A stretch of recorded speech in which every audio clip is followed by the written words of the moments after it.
देश में कोरोना के मामलों में उतार चढ़ाव देखा जा रहा है। पिछले 24 घंटे में 44,643 नए केस सामने आए, वहीं 464 लोगों की मौत हुई।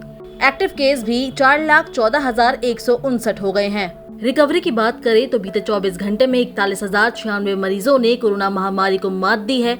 देश में रिकवरी रेट 97.36% के करीब है।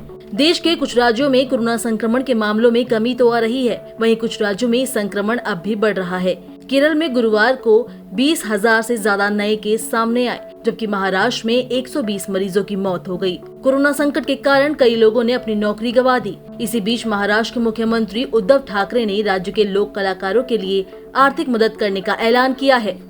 ठाकरे सरकार लोक कलाकारों को 5,000 रूपए की मदद करेगी। इस फैसले से राज्य के कम से कम 56,000 कलाकारों को आर्थिक मदद मिलेगी। महाराष्ट्र में कोरोना वायरस संक्रमण के मामलों में गिरावट को देखते हुए मुख्यमंत्री उद्धव ठाकरे ने कहा कि उनकी सरकार मुंबई में सभी के लिए लोकल ट्रेनों का परिचालन बहाल करने पर विचार कर रही है। मुंबई में पिछले 6 सप्ताह से कोरोना वायरस संक्रमण के 500 से कम मामले सामने आ रहे हैं। बता दें कि कोरोना वायरस की दूसरी लहर के कारण इस साल अप्रैल में उपनगरीय ट्रेन सेवा पर रोक लगा दी गई थी।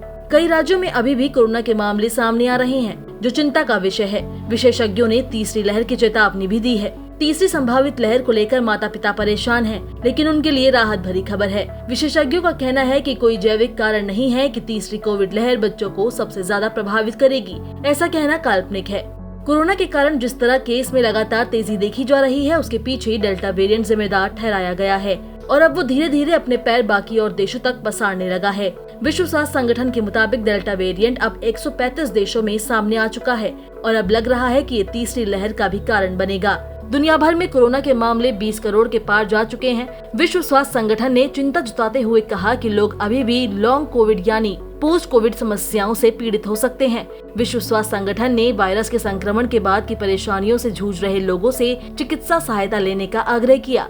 WHO द्वारा बताया गया कि 132 देशों में बीटा स्वरूप और 81 देशों में गामा स्वरूप सामने आया है। इसमें बताया गया कि अल्फा स्वरूप 182 देशों, क्षेत्रों या इलाकों में मिला है, जबकि पहली बार भारत में मिले डेल्टा स्वरूप के मामले अब 135 देशों में सामने आ चुके हैं। ब्रिटेन में एस्ट्राजेनेका की कोरोना वायरस वैक्सीन लगाने वाले लोगों को बूस्टर शॉट की जरूरत नहीं पड़ेगी। कंपनी के हेड ऑफ ड्रग्स का दावा है कि ये वैक्सीन कोविड-19 इन्फेक्शन के खिलाफ लंबे समय तक सुरक्षा देती है।